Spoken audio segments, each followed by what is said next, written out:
Right. Okay, so we're going back to the topical halachas, Hilchos Rosh Hashanah. Apparently, we're up to something called Tov Kuf Pei Gimel.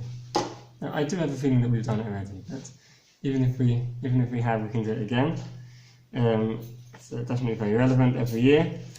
So in Tov Kuf Pei Gimel, it's page 109.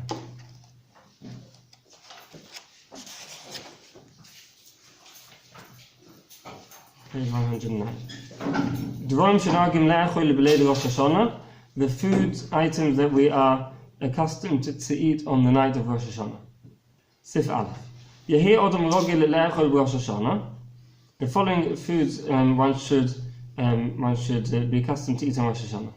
So where did this come from? Sorry? These symbols, where did this come Okay, so where does it all start from? Let's start from the beginning. The Gemara says, the Gemara says, shemoneh-esrei. Shemoneh, doing simonim, acts which signify something. Milsehi, it really actually does something. It's not just an act that has no effect. It actually has an effect on what's going to happen. The Gemara brings a few examples of this. If you look through Nach, you see this the whole time. Let's give examples. For example, when Shlomo HaMelech was anointed.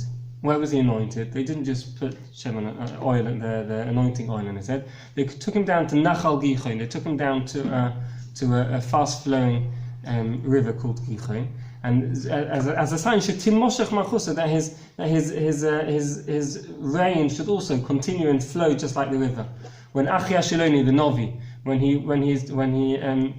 the Malchus, the kingdom, had to be split, and 10 tribes were taken away from the kings of Yehuda and given to Yerovam ben Nevat. So Achia Shiloni, the Novi, he went to Yerovam, and he took a cloak and he tore it into 12 pieces, and he gave 10 to Yerovam, and he said, "You're going to get 10 of the tribes." Well, why did he have to tear up the cloak? Why couldn't he just tell him, "I've got Nevuah from Hashem, you're going to get 10 tribes"? And we see because when certain actions actually have an effect, they actually have an effect, and it cements the idea that there's a nevuah that Yerovam ben Nevat is going to be the king over the 10 tribes. But an action has to be done which cements this idea. It does have an effect in the upper worlds. And you see this time and time again if you look through. It's a strange choice, actually. It's a strange choice. What do you mean a strange choice? The idea of the torn cloak dates back to Shmuel and David and Shaul. Right. There's criticism for that. Where it's actually being torn from something, not to something. Yeah. That's correct. But here was done again, the torn cloak. And you see this very often through Nach. If you look through it, very, very, very often you have nevuahs, and the nevuah, the Novi, had to do an act and then say that with one of the kings, which one was it? I can't remember. He had to shoot a few arrows, and after he shot it, the Novi told him to shoot arrows. He said, "Now it's Shaul and David." Shaul and David, right? With Shaul and David. Not Jonathan and David. Right. Jonathan shoots arrows to tell David. Right. He stands with his father. Right. They was more of a sign because I think they were worried that they weren't going to be able to meet up with each other and actually speak to each other. Right. So he shot the arrows so that David would understand whether he should have run away or not, because he might not be able to speak to Jonathan. Just as a message. Yeah. I think it's just as a message.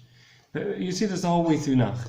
This idea of shemoneh milsa, and the Gemara says by Rosh Hashanah that we're davening to Hashem to give us a wonderful year. This is Rosh Hashanah is when it's decided what's going to happen during the year.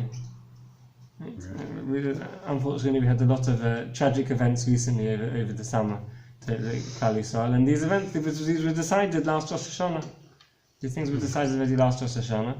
And besides for davening to Hashem the whole day that we should have, that He should give us a good year, He should give us life, and should give us panos and all the other things we ask for. Besides for that, we also do this idea of simon. We also do acts which acts on Rosh Hashanah, which should influence the year as well.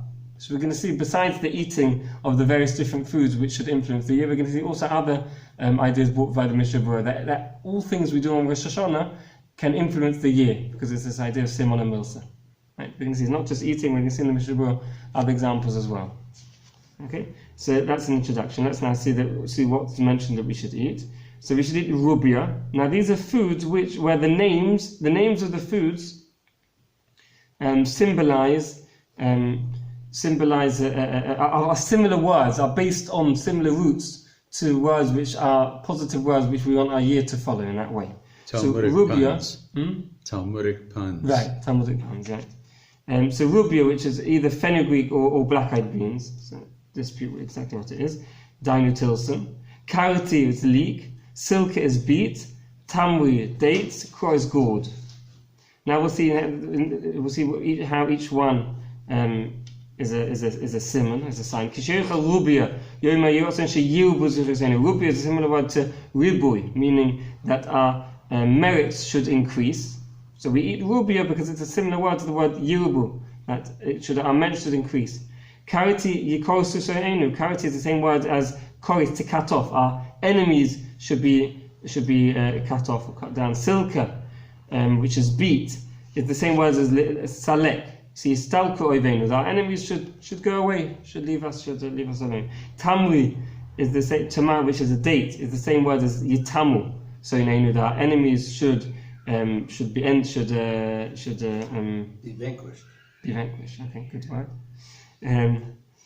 Kro, good. Yikora gzadinenu. V'yikoru lefanach zochosenu. It's similar both to the word kra, to tear, and to the word yikora, should be read. Our evil decree should be torn, and our merits should be read out in our merit. Hagor, says the Rama.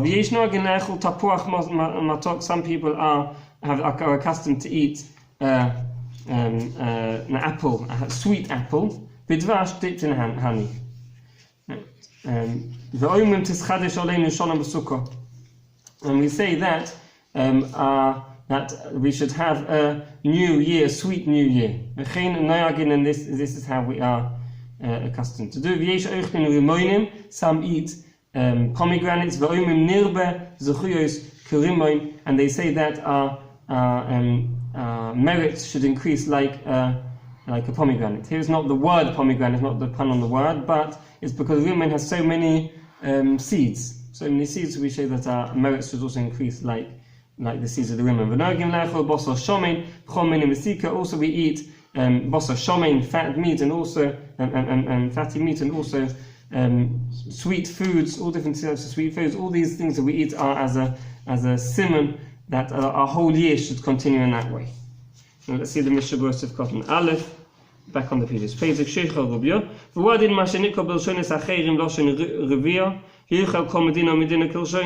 We're not limited to the Aramaic words. Every language we should use the words which symbolize in that language, which are similar to various different things we want over the year. There are many different examples. I'm sure we're going to have some of them right now. Now I think we did learn this before. Right, remember now? Because the head of the VOD in Ontario, Dov Shochet, said you should always have raisins and celery together. Yeah, that's for a raisin celery. Right, that's a common one, yeah. There's also peas. For peace. For peace? Right, peas. The many now. Let's continue. This is cotton base. So we say when we eat it, we say Yehirotz, and we daven to Hashem at the same time while we eat it. May it be your will, Hashem our God, that our merits should increase. So besides for the actual simon, we actually speak it out in the form of a tefillah.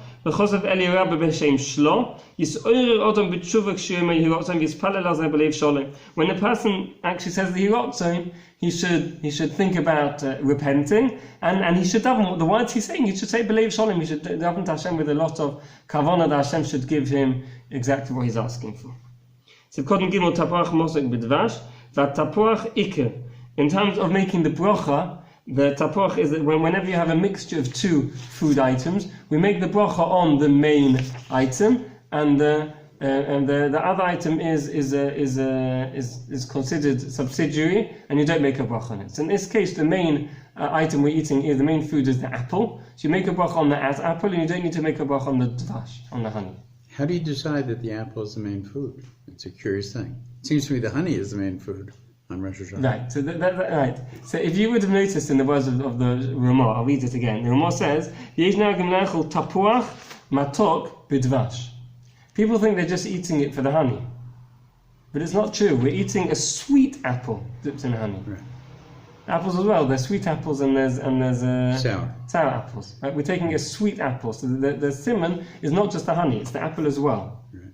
You know, a nice sweet red apple dipped in honey. The simon is both the apple and the honey. So both of them, in terms of the simon, we want both of them. We want both the apple and the honey. And clearly, in terms of the eating, the main thing is the apple. By the way, adding sweet a little bit apple of is taste. actually. It's interesting. I've never seen the that it emphasizes the tapuach matok. Right. Yeah. I've never seen that before. That's I first Right. really love having it with sour apples. Oh, I see. The mix is fantastic. The sour apple and the sweet honey. But here it's quite clear that Yeah. tapuach should be matok. Yeah. And it's also interesting that sweet apples used to be very rare.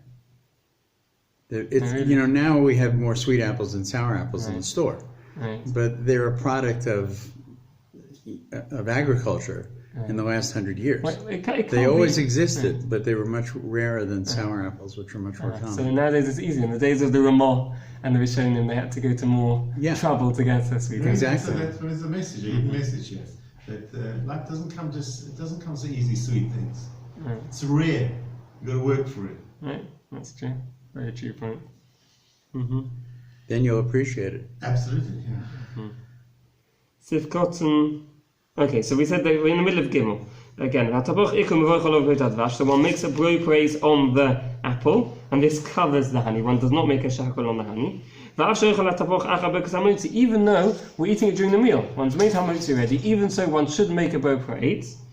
One still needs to make a bracha. Right? The rule is that foods that are not coming as part of the meal are not covered by the hamotzi, which is why a bracha is made on dessert. It's just something to give us a nice taste at the end of the meal, which is not there to satiate us, and therefore one makes a bracha on it. Similarly here too, even though it's the beginning of the meal, it's clearly not as part of the meal. It's just something as a simon. Therefore, one does not make a bracha on it. In terms of the other foods, the other simonim, a lot of them are served as part of the meal. Right? The carrots and the gourd and the beet are generally served as part of the meal. In which case, one does not make a bracha on that. Okay, so only the simonim which are served as just clearly as additional things, just as part for the simon and not as part of the meal, one makes a bracha on them. If it's what's the word? It's l'shalevoto. If it's incorporated into the meal as part of the meal, then one doesn't make a separate bracha on it. But what is the order if you have a plate of simona? Right. Do you do that prior to motzi, or do you do it after motzi and make brachas on them because they're really a separate element of the meal? It's generally done after hamotzi. And you wouldn't make brachas on them. And you wouldn't make brachas on the apple. You'd make an apple and praise on the apple. Right, but And- let's say leek, for instance. Let's say you have a plate of simana, and you're going through the simana, right? You haven't really served the meal It's yet. not given as part of the meal. Then probably should make a bracha on the leek as well. Yeah. So is there not hamotzi? Yeah, it's generally, unless, as mentioned by the Mishnah, but we did, afterwards.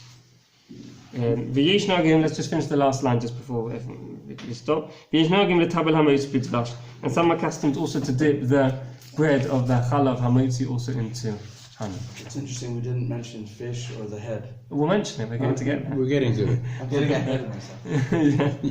Yeah. Okay. Should we stop here?